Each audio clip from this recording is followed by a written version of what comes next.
Service in Norman has issued a tornado warning for northwestern Comanche County in southwestern Oklahoma, southeastern Kiowa County in southwestern Oklahoma, until 10:15 p.m. Central Daylight Time. At 9:44 p.m. Central Daylight Time, a severe thunderstorm capable of producing a tornado was located 4 miles east of Mountain Park, moving northeast at 25 miles an hour. Expected hazards include tornado and quarter-size hail. This is a radar-indicated threat rotation. The following impacts are expected. Flying debris will be dangerous to those caught without shelter. Mobile homes will be damaged or destroyed.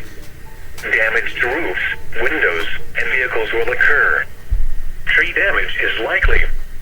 Locations impacted include western Fort Sill and Wichita Mountains Wildlife Refuge. Take cover now.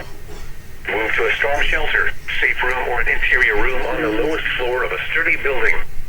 Avoid windows.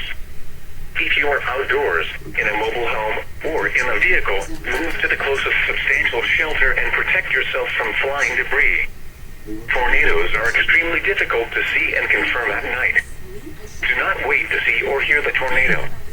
Take cover now.